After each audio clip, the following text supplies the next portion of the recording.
Earnings call of JB Pharma. We have with us today Nikhil Chopra, CEO and whole-time director, Mr. Kunal Khanna, President Operation, and Mr. Lakshay Kataria, Chief Financial Officer of JB Chemicals and Pharmaceuticals Limited. Before we begin, I would like to state that some of the statements in today's discussion may be forward-looking in nature and may involve certain risks and uncertainties. A detailed statement in this regard is available on the Q4FY23 results presentation that has been sent to you earlier. I would like to hand over the floor to Mr. Nikhil Chopra to begin the proceedings of the call with his opening comments, after which Mr. Lakshay Kataria will address the financial highlights. Over to you, sir. Thank you, Jason, and very good afternoon to all of you who have taken time out to join us for the fourth quarter and annual conference call for JB Pharma. To commence, I would like to take all of you through the highlights of our performance, and then, as Jason said, our CFO, Mr. Lakshay Kataria, will follow with his views on the financials. And after our comments, we'll be more than happy to take the questions from all the participants. So to start with, I am pleased to announce a robust quarter and a financial year with a healthy contribution from both domestic and international business. During fourth quarter, we reported a revenue growth of 22% to rupees 762 crores and crossed a milestone of 3,000 plus crore sales for the financial year. Our domestic business formulation business grew at 29% and the revenues increased to 380 crores in the quarter, whereas annually it stood for 1640 crores for the current financial year with a growth of 38%. While our big brands got bigger, the acquired portfolio also ramped up. Our per person productivity improved to 6.2 lakh rupees in the year, up from 5.4 lakh rupees in FY22. Speaking of the brands that we acquired, starting with Azmarda, a very potent addition to our cardiac portfolio, emerged among the top 300 brands in IPM as per IQVIA Met March 2023, and now ranks at the number of 261 as per IQVIA Met March data. I am pleased to share that thanks to our dedicated efforts of our team, Azmarda continues to draw monthly volumes similar to those in our pre-exclusivity period. Across our big brands, I am again happy to share that we have made gains in our market rankings. As per IQVIA Met March 2023, the domestic business witnessed a growth of 22% versus IPM growth of 8%. I am proud to note that as per this information, we are the fastest growing company among top 25 in IPM for 2 consecutive years. And if you talk about the big brands, what we have been talking, the entire concept of making big brands bigger, let me talk about Rantac, which gained 10 ranks, which stood at number 35. Cilacar, Cilnidipine, our antihypertensive franchisee, gained 8 ranks to rank at number 44. Metrogyl gained 52 ranks to rank at number 142. Nicardia gained 68 ranks to rank at number 172. Cilacar T, combination of Cilnidipine and Telmisartan, gained 9 ranks to number 194, and Azmarda, what I shared earlier, gained 125 ranks to rank at number 261. Why I'm sharing these numbers is in lieu of the business that we have achieved in India is a combination of both organic and inorganic mix that we are trying to drive on the ground with our 2,000 plus medical reps who day in and out meet all the healthcare professionals, and the entire hypothesis of making big brands bigger and not going wide but going deep in terms of what we have done for our brands, in terms of life cycle management, incremental innovation, looking at what we can do with the patients in terms of consumerization, looking at what more can be done in terms of driving better adherence in chronic therapy. Those all aspects we have taken of building the business, that is where we stand. And in terms of value, what I shared that we ranked at 23rd number, fastest growing company in top 25. But also I'm very happy to share from a backbone perspective, from a prescription perspective, we are now 15th ranked company in the country. JB Chemical generates close to 5 crore prescriptions in a quarter, which enlightens me in terms of the journey that we have traveled in last 8 quarters and we have gained ranks in prescription. Talking more about what we are trying to do in India, our chronic portfolio continues to outperform. The chronic portfolio outperformed the overall industry chronic portfolio growth at 24% in the year as compared to 11% IPM growth in chronic part. JB Pharma now ranks 20th in overall chronic segment, gaining 4 ranks in last 12 months. And within chronic portfolio, if we are talking of cardiology, we are now 8th ranked company as compared to 13th ranked company 18 months ago. And three of our brands feature in top 25 in cardiology. Besides having a progressive portfolio like Azmarda and Razel, we are well placed to drive the therapy shaping initiatives across the care continuum for hypertension to heart failure. Let me talk about the acquisitions and the inorganic business that we acquired in last 1.5 years.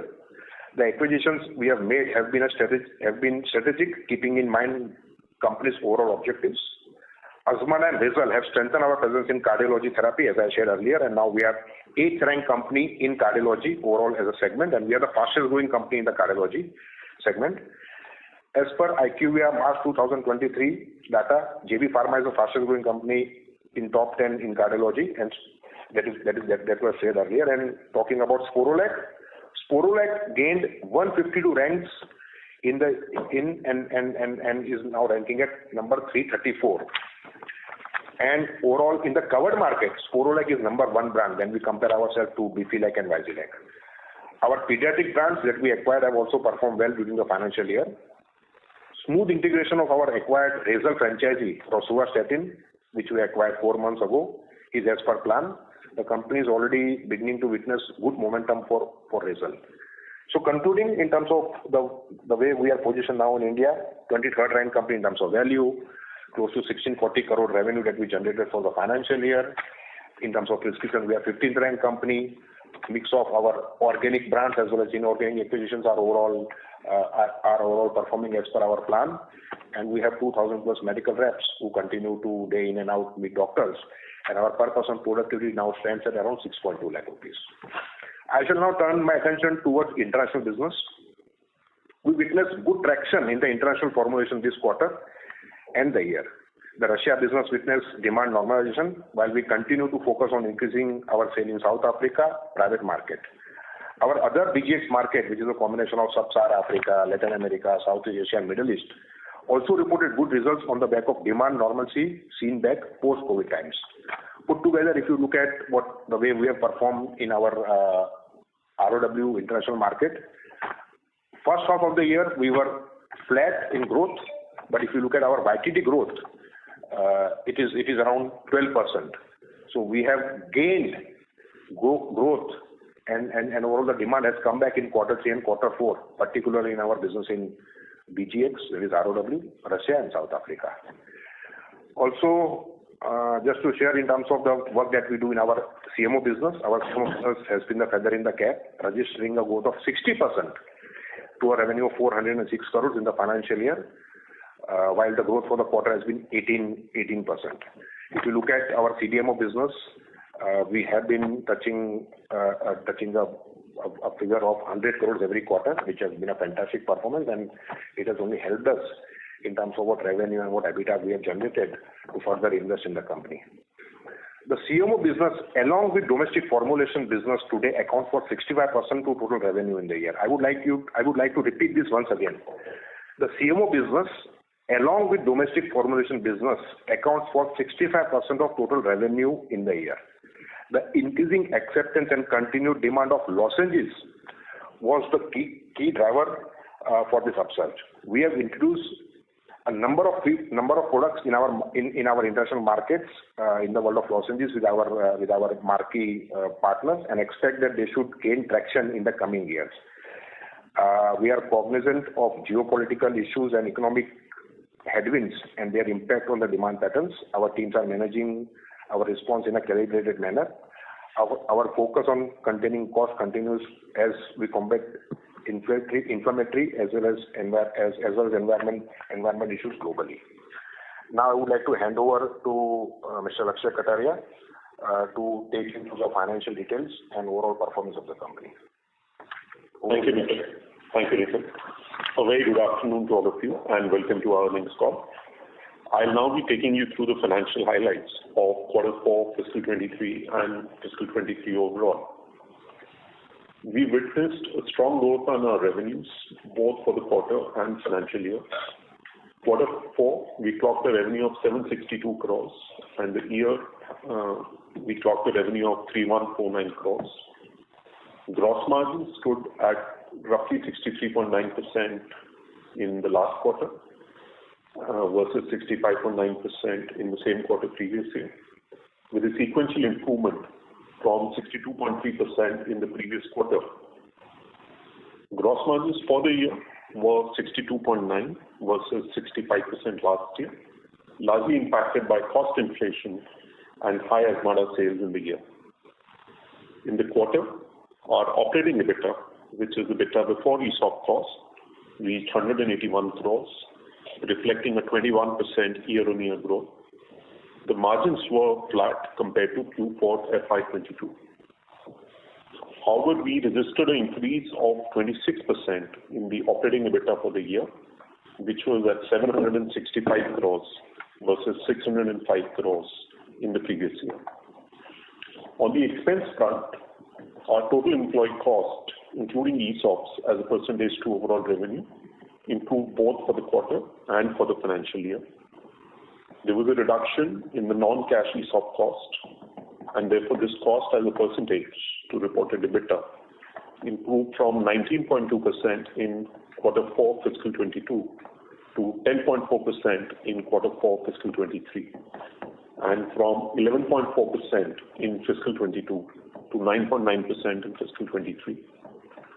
Other expenses as a percentage of sales improved to 24.7% in Q4 fiscal 23 vis-a-vis 27.4% in Q4 FY22.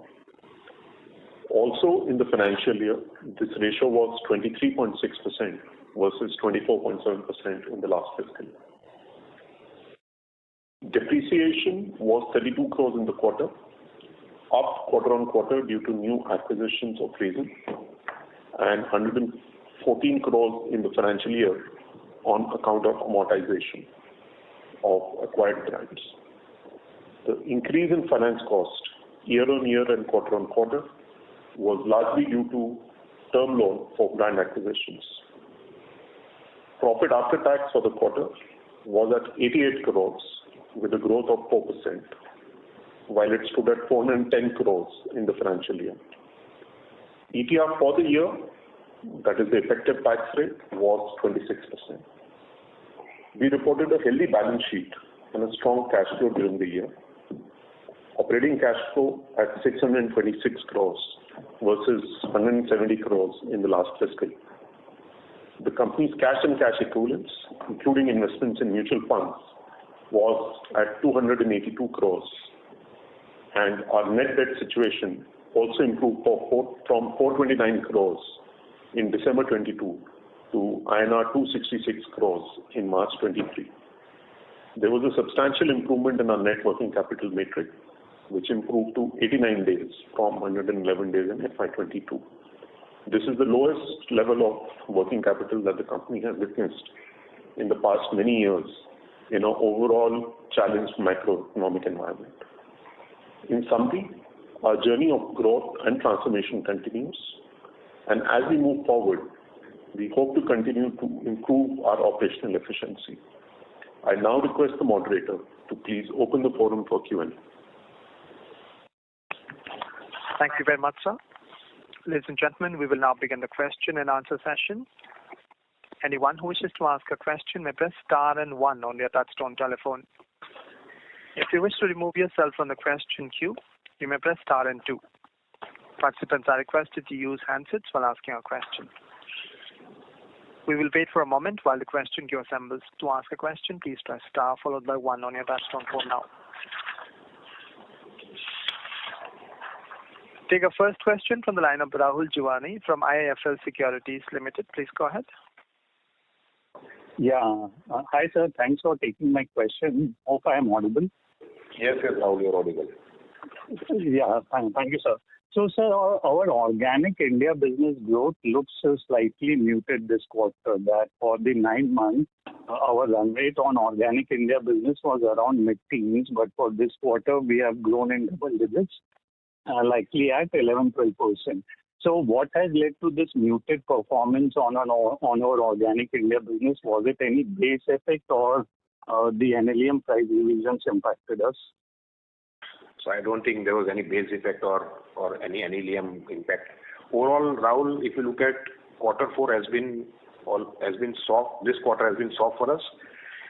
And if you look at overall the IPM performance, particularly I think 2-3 category of ailments, particularly if you look at respiratory, you look at conjunctivitis, you look at upper respiratory tract infections, there I think you could see the upsurge. I'm talking about IPM now.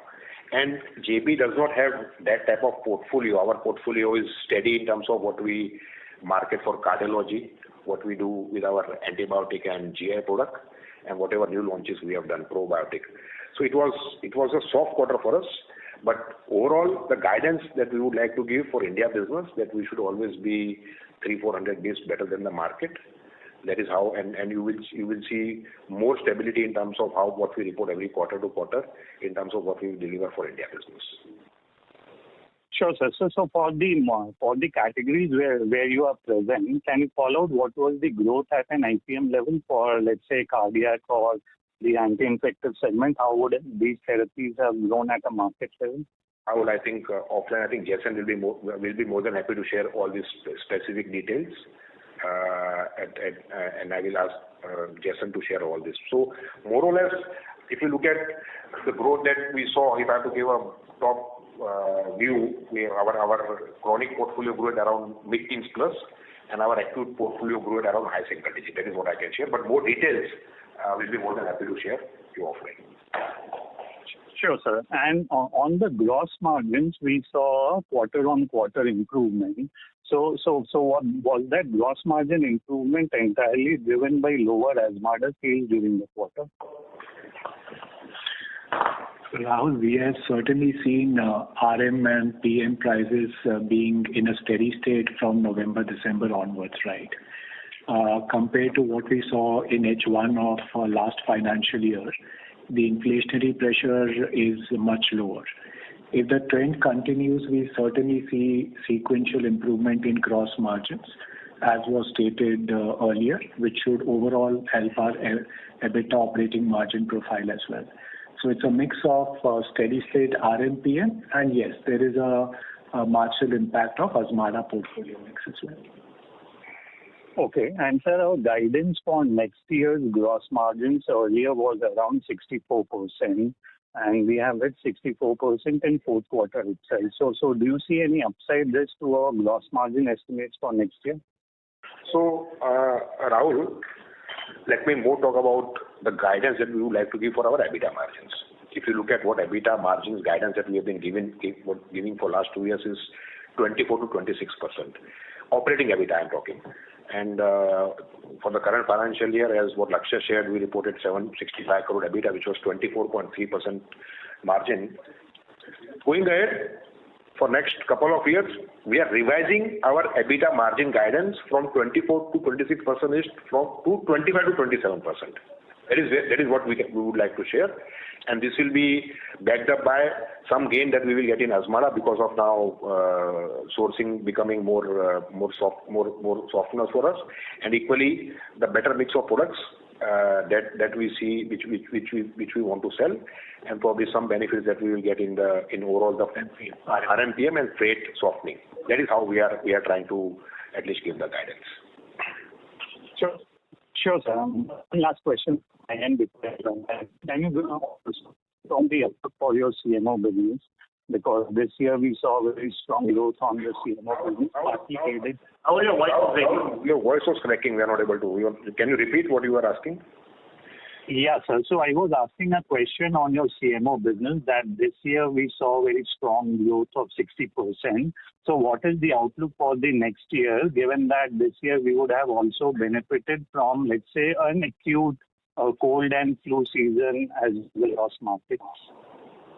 So the fortunate part of the story, Rahul, is that we have a handsome book order for first 3-4 months of the year, which we are trying to look at how do you meet the demand. probably we will get some view, because see, this whole business is happening with our partners outside India and outside US and Europe, in every part of the world. And we work with all the big players. So right now the demand is there. Probably August, September, we'll be able to put more color in terms of how do we see rest of the year. Generally, in this business, the front end loading in terms of order which comes in is the way of business. So first half of the year you see a better performance. But if you get a good season, which happened for last year, then probably you outscore yourself. If I have to give a guidance, low double digit to mid-teens growth, that is what we should get into in terms of what we see our CMO business. But we can outscore ourselves depending upon how the season is there of post viral cough and cold symptoms, and that we'll get to know only probably in August, September, and at that time we'll be able to share more details with you. Sure, sir. Thank you for answering my questions. Thank you. We take a next question from the line of Sriram Rathi from BNP Paribas. Please go ahead. Yeah, thanks for the opportunity and congratulations on good set of numbers. So firstly, just continuing from the previous question of CMO. So you said that, for the next 3-4 months you have strong order book. Is it fair to assume that the quantum would be higher than what we would have done in the last 3-4 months? If you calculate backwards, our growth has been 60% for the year, and for Q4 we grew at 18%. And if you look at the way we see first 3-4 months of the year, we should be at par with what we have delivered every quarter. Going ahead, what I shared earlier, I think by mid of Q2 we'll be able to share more details. Okay, got it. And secondly, in India business, in the last 12 to 18 months, we have done multiple acquisitions, and now the base is also very strong. So in terms of M&A, what would be the strategy going forward? Which therapies we will target further, the same similar therapies or new therapies we are looking at? And if you can share what kind of size will be appropriate for JB now in terms of doing any M&A? So we'll continue to evaluate opportunities in terms of what is available in the market, and we would like to, given a choice, we would like to do a deal in the therapies where we are already present, which will be more synergistic to what we are trying to do in India business from a portfolio perspective. But if we get an opportunity where we think that we can grow this portfolio better than the way portfolio is growing today, with the concerned company who is owning the portfolio today, we will evaluate the right pricing in terms of what historically you have seen us paying 3-4 times of the top line, and 15 to 18 times of EBITDA. That is where we stand, and more so, it is not that tomorrow we are in a rat race. It is not that tomorrow we want to. We will look at things from a perspective. If tomorrow it is suiting overall from a portfolio perspective, suiting from a valuation perspective, and probably if we can build some synergy, and if those type of assets are available, then we will surely evaluate and look at tomorrow how we can take that ahead. Okay, sure, that's helpful. And lastly, on gross margin, of course, Azmarda sourcing would have benefited to some extent this quarter. So, are we still continuing to source from the innovator, or we have changed the source? See, we would not like to divulge a lot of details on our sourcing strategy. What we can clearly state is that Azmarda as a brand is EBITDA accretive for us. You see the performance even after LOE erosion. We have been able to maintain the market share. The recent month numbers figures suggest that our volumes have increased by almost 20%. It's a great portfolio for us in a very progressive therapy area. Yes, the gross margins will significantly improve, but beyond that, we don't want to further divulge any sourcing details. Okay, got it. Sure. Thank you. That's helpful. Thank you. We take the next question from the line of Rashmi Shetty from Dolat Capital. Please go ahead. Yeah, thanks for the opportunity. Just on the CMO segment again, we had seen a huge demand in terms of cough and cold segment, but we were also planning to, enter into the other segments like motion sickness and all. So, when are we targeting, those lozenges? So, very good question, and I missed in terms of what we want to do in the world of lozenges going ahead. You should see us launching lozenges in the category of sleep disorders, in the category of anti-inflammatory lozenges, probably Q4 of the financial year, probably FY24, and Immunity? And immunity also. Immunity, sleep disorders, overall anti-inflammatory. These are some of the products that we have developed, and we have got the inputs from our partners. See, please understand, this entire process has got its own gestation period. You get the discussions, they happen with our partners. Then you get the reference product, you develop the product, you share the product with them. Our partners, they do their own research and study, and then they come back to you, and then you do modification and then go back to them. So all this takes time. That is why whenever we are talking in terms of the way new category of lozenges, we will be able to get business. It will come, but it has its own modality. But we are on to that journey. These are 3 category of products which you should see us launching FY24, probably Q4. That is the task that we have taken, and more so in the offering at the right time. We'll be more than happy. Not only this, but if you look at antifungal lozenges for dry mouth, those all things at some given time, you will see us more entering into more categories. Okay. And sir, in terms of geographical expansion, we are currently present in some of the European countries and some of the emerging markets. But any plans, for the US entry in terms of lozenges, or you think that it is like the company would be struggling and you won't get a proper tie-up, or you think that it is a commodity business? Any color if you can give on how lozenges business is basically in the US, and are you planning to enter? Yeah, first focus is definitely deepening our presence in current markets with our existing partners, and look at pockets of expanding in the geography areas like APAC itself, identifying more countries like parts of Middle East, parts of Europe, Russia, CIS, right? In addition to that, there are certainly more opportunities we are evaluating in other geographies such as LATAM, parts of Central America as well. As far as North America is concerned, yes, a long-term view on that, but too early to comment on what exactly will be our strategy there. Also, please note, we have always maintained, like Nikhil mentioned earlier, we operate in the medicated lozenges space, right? We don't want to do conventional lozenges. So just because North America is a big private market for conventional lozenges, that is not something which pretty much hits our sweet spot. Couple of more addition to this. We also are on the roadmap of launching around some of the lozenges in our home market, that is South Africa. That should happen probably in Q2. And also we are testing waters in terms of what we are trying to do in India.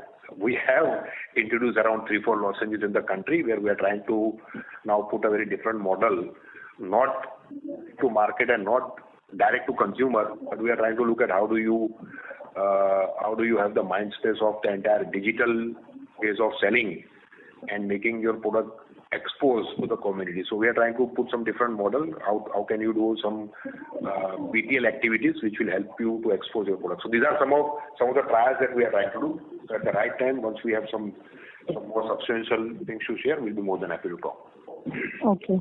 And regarding your export formulation business, Russia, we have seen some demand revival, but is this temporary, or, you see that, things are stabilized and Russia could actually grow better?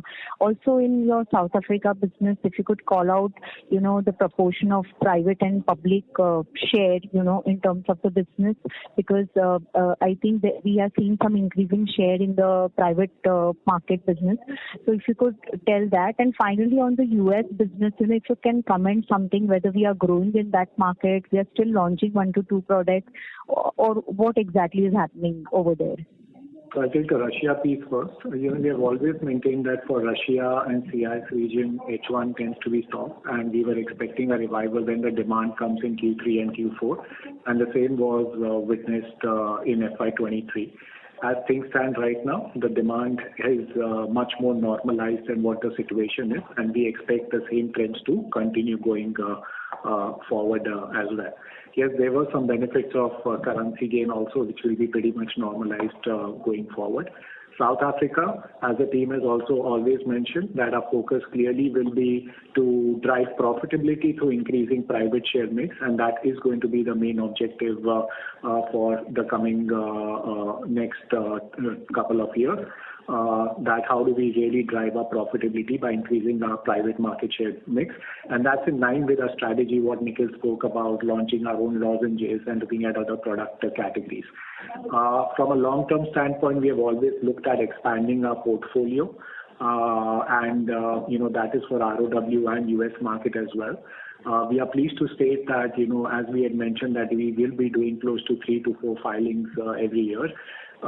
In the last financial year, in H2 particularly, we were able to do filings, and we expect that the approvals for the same should come over the next 14 to 16 months. Okay, sir, that's really helpful. That's it from my side. Thank you so much. Thank you. A reminder to participants, if you wish to ask a question, please press star 1 to ask a question. We take a next question from the line of Dinesh Pathak from White Oak Capital. Please go ahead. Yeah, thank you. For the international formulation business, what is the share of branded generic in that 1,000 crores of revenue for the full year? So for international formulation business, we really don't divulge geography-wise or portfolio-wise share. Okay. To the earlier question of the growth in the India business, organic growth down from mid-teens from 9 months to fourth quarter, low double digit, I didn't understand the answer. So you're saying that there is no base impact, there's no LLM impact this quarter. So, and we are growing faster than the market. So are we saying that the market growth decelerated in the fourth quarter? And what is the baseline growth to expect? Is it mid-teens or is it low double digits? I think the conclusion drawn there is slightly erroneous to what you have stated right now.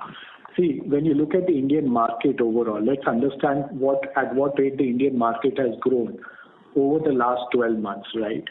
The Indian market grew at 8%, okay, which I'm talking about total, right? Compared to that, our growth was pegged at 22%. Now, in the last quarter when you look at Jan, Feb, March, MAT, the IPM reflection was slightly higher, which was at 14-15%, to what Nikhil had stated, that was because of some categories growing significantly because of a very high season, specifically in upper respiratory as well as conjunctivitis, right? Now, just because certain categories have grown significantly, that does not mean that, we should be stressed about why, we have not been able to grow those categories, because we don't have the portfolio in those categories as well. So as far as our growth momentum is there, it is maintained. Overall, Q4 tends to be slightly softer than Q1, Q2, and Q3, and that is what the reflection is in terms of our double-digit growth. But there is nothing else to be stressed about. No, I'm still not understanding. So what I'm saying is I'm not comparing your growth to the market growth rate. I'm saying, as per your disclosures, for 9 months, your growth in organic growth in your business, leave the market aside, organic growth in your business was mid-teens. In Q4, it is low double digit. So clearly there is a deceleration in your growth in the organic portfolio. Now, what is the correct assumption to have in mind? Is your organic portfolio growing in low double digit or is it growing in mid-teens? So the right way to look at it is that the organic portfolio is in a steady state scenario growing at mid-teens only. March tends to be soft, and that's a reflection of what you have seen. Okay, thank you very much. Last question. Azmada, in one comment you said volumes are up 20% pre-exclusivity. In the presentation it says March month volumes are flat. So can you just explain like volumes pre-exclusivity, are they up, are they flat for you? So pre-exclusivity, the volumes are up. When we said that, volumes are up 20%, they are as per the latest figures reflection of April, if you look at it, and you compare that with pre-LOE and post-LOE, you see a significant difference, which is 20% up delta. Okay, but the market volumes are up like 50%, so we've lost some volume market share, right? We have lost some market volume share. Our overall value share pretty much remains the same. We have maintained an 18% overall market share. Yes, with competition increasing, generics coming, there will be some kind of competition which will be there. But overall, we've been able to maintain the run rate and market share which we had projected. Okay, thank you for answering my question.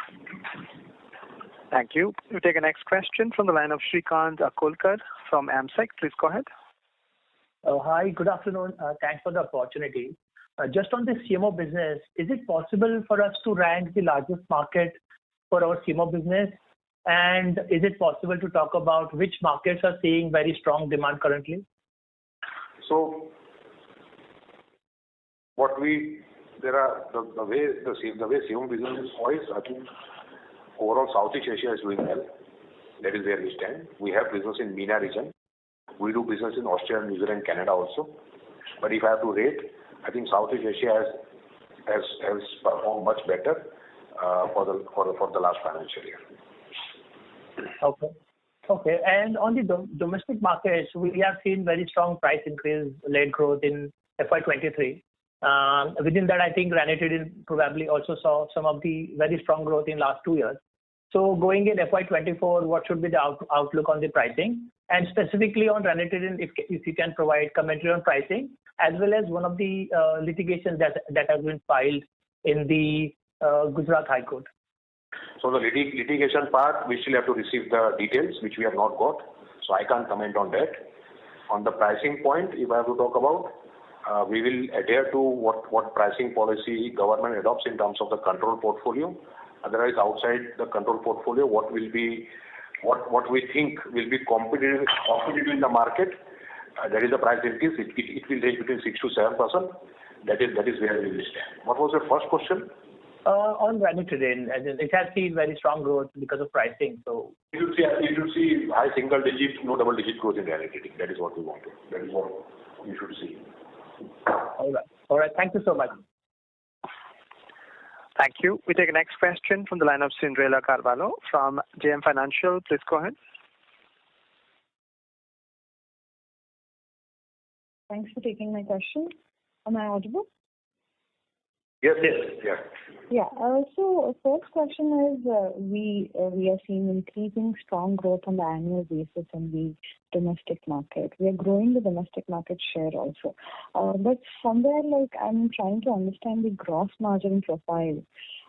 Is there any impact of these raw material costs still there sitting in, which is troubling us apart from Azmada? Or should we be able to see a 65% gross margin level in FY24?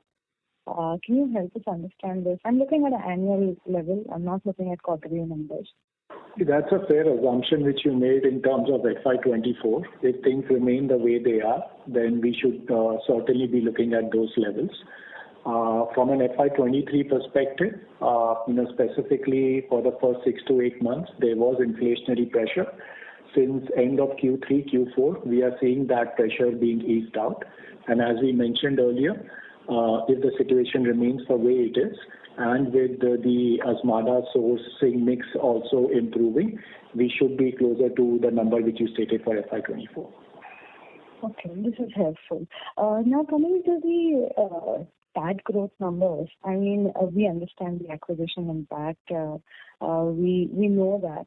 But is there any thought process to pass on the EBITDA level growth, or should we start seeing it more from FY26 perspective, that this growth number, that the EBITDA level will start flowing in? But of course, I know our focus on acquisition.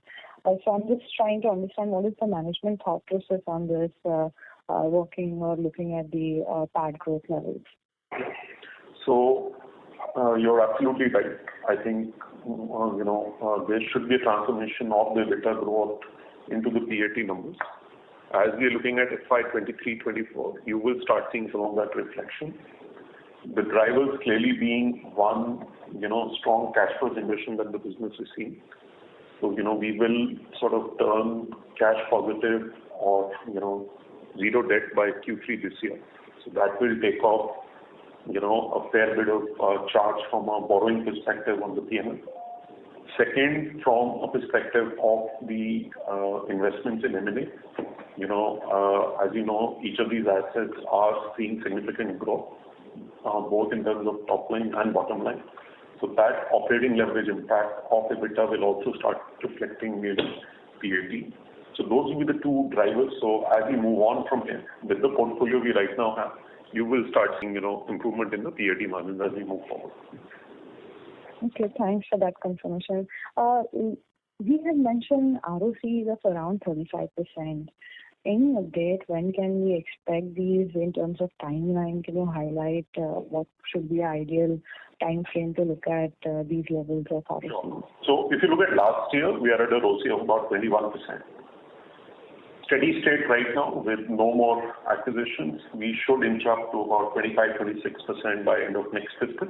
And you will see that sort of sequential growth happening year on year to ROCE. So in the next, say, about 3 odd years, we should target 30% upwards in terms of ROCE. Okay, this is helpful. One more thing on the performance side, on the India performance side, if I'm looking at the prescription growth that you have highlighted in your PPT, as well as your MR productivity, it has improved significantly. What are the key, is it again our top key 5-6 brands are the key drivers of this, or even the new products that we are able to bring on our platform are also aiding the entire process here?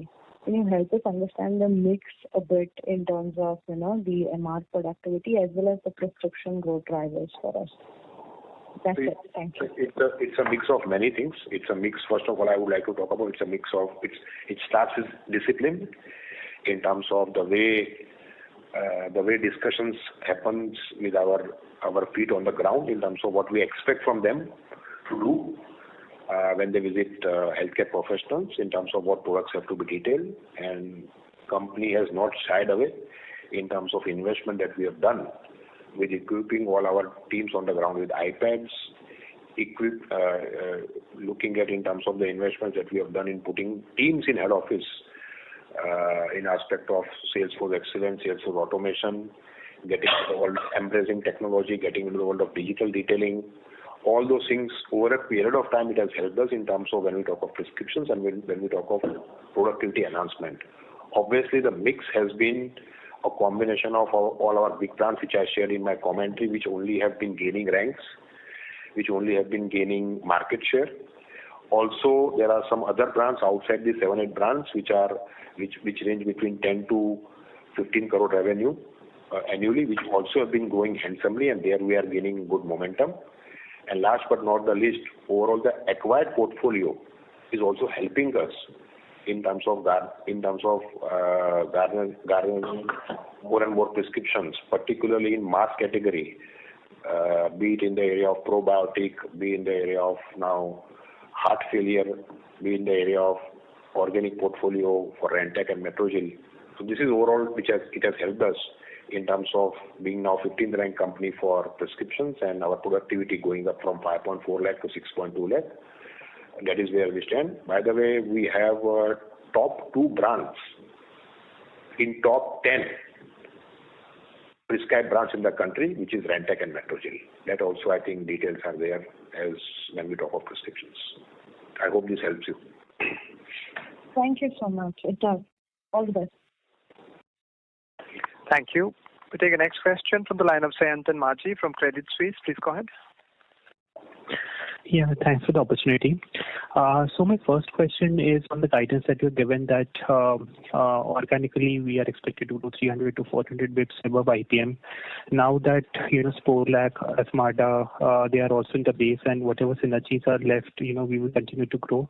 But is it coming more from your base molecules of ranitidine, Metrogyl and Cilacar, or is it more from, the acquired brands further ramping up? Both. If I have to talk about Sporlac probiotic, we had 7.5% market share. Today we are close to around 9-10% market share. We have huge opportunity in terms of where we stand. The revenue at that time was close to 60 crores when we acquired. The revenue today is 90 crores. A lot of, better penetration that we have done across the country, better distribution practices, life cycle management, launching new versions of Sporlac. That is what we have done. Asmada, Kunal spoke about in terms of where we stand. More, let me talk about the burden of disease. 15 to 20 million people suffer from heart failure, and only 10 to 15% are getting the treatment. And now with the cost of therapy annually going down from 45,000 to 25,000, and the way we are facilitating with 500 plus heart failure clinics that we are running with healthcare professionals, and point of care diagnosis being available at that place, I think more and more patients are only going to get benefit who are suffering from heart failure. Equally, when you look at rosuvastatin, the product that we have acquired, we are 10th ranked company in rosuvastatin in the country. We want to only inch up, we want to gain ranks, and there we have good portfolio. So this was more from an acquired perspective. But equally, I think the teams both on the ground and in the corporate have done good work in terms of new launches, life cycle management for our organic brands, incremental innovation, exploring those opportunities, whether we talk of Metrogyl. Metrogyl, we have traditional Metrogyl 200 and 400 milligram. But the entire focus now is on Metrogyl ER600, which is BD dosage formulation, which is more accepted from surgeons and gynacs. We acquired this product called ZND. That is ZND zinc supplement from Dr. Reddy's in the form of drops. We are now launching ZND liquid syrup formulation. Lot of opportunities are there in terms of when we look at how do we want to look at growing better than the market, and we have identified our spaces. And what earlier also I spoke about, that we don't want to go wide and start getting into new category of portfolio and launch new businesses. But we would like to do better life cycle management. We would like to penetrate deep and increase our market share in the existing portfolio that we have got. Sure. Thanks for the answer. So my next question is on, now that we are a formidable player in the cardiac therapy, we are now ranked 8th with addition of Asmada and Razel as well. Do you see some rub-off benefit in, improvement in Cilacar prescriptions among cardiologists? And do you expect this, that there's further headroom to this? Not only from cardiologists, we are looking at not only rub-off from the diabetologists also. Because if you look at Cilacar T, that is what I spoke, is now close to around 120 crore brand. It's a drug of choice for diabetic hypertensive. Cardiology overall, we can share details with you in terms of the prescription that we are gaining at the level of cardiologist for our Cilacar franchise. And it's a combination of plain cilnidipine, Cilacar T, and now teams are also focusing on combination of cilnidipine metoprolol, which comes from cardiologist, combination of cilnidipine and nebivolol, which once again the target specialty is cardiologist, and also two versions of Cilacar which are triple combo, that is Cilacar TC, cilnidipine, telmisartan and chlorothiazide, and Cilacar telmisartan and metoprolol. So all these prescriptions we are targeting to get from cardiologists as a specialty only, cardio, diabeto, endo. That is the agenda going ahead. Sure. Okay. And my last question is on Razel. So like how you mentioned that it's more like there were, or in acquired science and portfolio, there are multiple synergies in terms of, improving the geographical reach or improving prescriptions among, general physicians as well. So what would be, say, the top one or two revenue synergies that you expect to play out in the acquired Razel franchise? Are there any gaps that you see where JB is already strong, which you can, fill to grow this franchise? So the teams on the ground, I met a couple of teams when I was in Jaipur and Delhi. We being a dominant player in the world of hypertension, the teams on the ground have started organizing crosstalks of diabetologists, cardiologists and physicians under the banner of lipitension, lipid lowering pills and hypertension treatment tablets. So what we are trying to do in terms of how do you partner with the healthcare professional and position yourself as a company who cares for their patient. So we try to run different types of programs, whether it is for doctor education, whether what we ran a campaign for consumers in the world of hypertension, BP Right Karo, in terms of how you can create more awareness at the level of patients with the help of healthcare professionals. By the way, just going and promoting product in the clinic of doctor is not going to give you results. That era is gone because you are not first to launch. You are 10th ranked company. So you need to either have opportunity of life cycle management or a different drug delivery in terms of what you have, or tomorrow partner with healthcare professional, or directly go to the consumer with the help of healthcare profession in terms of how they can live a better quality of life and drive better adherence. So these are some of the elements that we use. And at the end of the day, better segmentation, targeting of the right SKU to the right specialty with a discipline helps you long term. So that is what we follow at JB. Okay, got it. And finally, can you give the number of the revenue contribution from the 4 acquired portfolio in this quarter? I think we are sharing the presentation. It is close to around 300 crores for the year. Or the acquired, we have given the growth rates, right? It is close to 80 crores. Okay. 80 crores. Okay, sure. Okay, thank you so much for answering questions. Thank you. We take the next question from the line of Prakash Agarwal from Axis Capital. Please go ahead. Yeah, hi. Good afternoon. My questions are related to, 2-3 things. One is, if you see the AICD data, it had a soft April, and I hear the May is also soft. And the main reason was volume decline. And I heard you saying that you're seeing good growth across the new acquired brands, double digit, and one product you said 20%. So what do you think is the key here, and do you think the market volume growth can revive soon? So first of all, Prakash, we unfortunately don't follow AICD data, but we subscribe to IMS. We subscribe to SMSRC prescription audit data, and I can talk more about that if you want to hear more about April. April, the market grew at around 11% as per IMS data, and we grew at around 18%. And out of 18%, JB volume growth was 11%, which was highest. And we were once again the fastest growing company in top 25. Obviously, when you look at 2 lakh crore market in IMS, we cover close to 45,000 crore market. That is what is our penetration when we look at the portfolio that we have got. So Prakash, what we have done, we have identified our winning propositions and our winning portfolio where we would like to either gain market share, like what we want to do for Sporolac, what we want to do for Razel, what we want to do for Asthma. Asthma, at least the status now is at least we want to maintain our market share.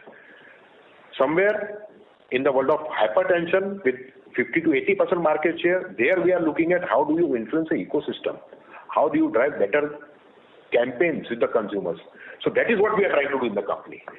That is how at least what we can talk about ourselves. Market tomorrow may grow at 8%, market may grow at 11-12%. But this is how we are focusing, the way we are positioning as a company. And being focused, this helps us. We are not into 15 categories of portfolio. We are into half a dozen. So that helps us with now 3-4 teams.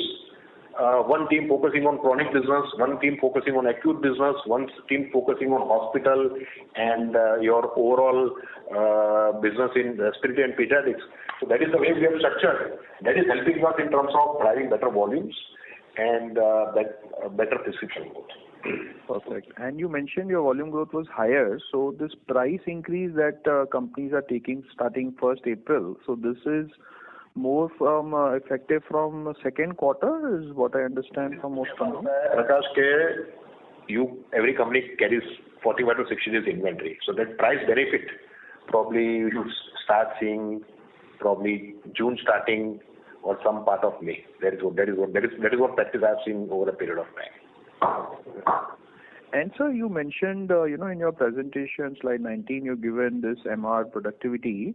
If you could just break it down into the field force and the manager and the total number of, the MR staff we have. This is MR productivity, nothing to do with managers. We calculate productivity based on the number of MRs. There's nothing to do with managers. Okay, and what is that number? That is around 2200. Okay, and would you split it versus chronic and acute? 50-50, 50-60. So it is 55-45. That is how. 45 being acute? 45 being acute. 45 being chronic. 50-50, 50-50 would be a good figure too here.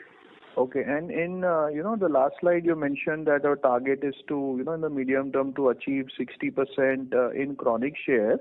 Yes. So where are we today, and where are the gaps that you plan to address over the medium term? So from a gap perspective, I think we have been addressing every 6 months. What we did with Cilacar and Nicardia in terms of life cycle management, that is what we started doing when we in early 2021 when we acquired Asmara. That is once again in the space of chronic part. Then we acquired Razel. So I think we have got the right portfolio now in terms of where we are. We are 10th rank company in also, Ashwin. Only opportunity for us is to gain ranks, is to gain market share. Cilacar, Nicardia, we want to look at what we can do with the line with the extensions, where we can look at how we can gain market share there and build the ecosystem. Asmara, right now the competition is stiff, but I think the story will be very different in 6 months, where you will see selective players and being patient and looking at in terms of continue to do what we have planned. So from a chronic perspective, we want to be a 60% chronic portfolio over a period of time, and probably that should happen 18 to 24 months from here. Yeah. So we have got a portfolio. We have got the portfolio. It is not that tomorrow we are looking at anything that we have not got. So this will happen with the existing portfolio. The existing portfolio, you plan to move it to 60%, is what I understand. Is that right? Yes. And there would be some additions where if there are any gaps. If it comes across, yes. Yeah, and the current number is what, sir, for chronic? Closer to 53. Okay, perfect. Now this is very helpful. Thank you and all the best. Thank you. We take the next question from the line of Alka Katyar from Centrum Broking. Please go ahead. Hi, my question has already been answered. Thank you. Thank you. We take the next question from the line of Ankit Shah from Canara Robeco. Please go ahead. Hi, thanks for the opportunity. Sir, you mentioned that by Q3 we'll turn net cash, and you also touched upon M&A opportunities. But if attractive opportunities do not turn up, can you give some sense on how the capital would be deployed going forward? So I can only give you scenarios because, like you rightly said, we don't know how M&A, etc., and some of the other investment opportunities emanate. So currently, if you look at our borrowing, it's about 550 crores, and it's at an average cost of about 8.5%. We will watch out the situation, for 1 or 2 quarters. If there is no significant investment opportunity, we can start repaying some of the loans. That is always an opportunity. In the short run, we are invested in liquid and mutual funds, which generate in the range of about 7 to 7.5%.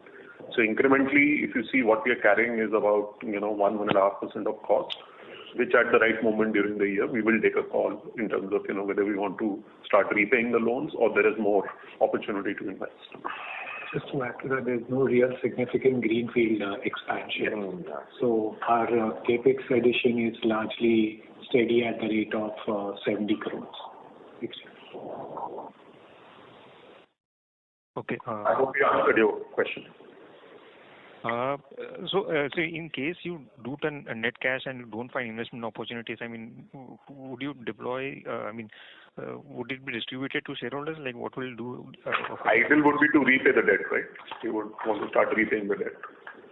No, I'm talking about once the debt is repaid, so by maybe end of next year, it might get repaid.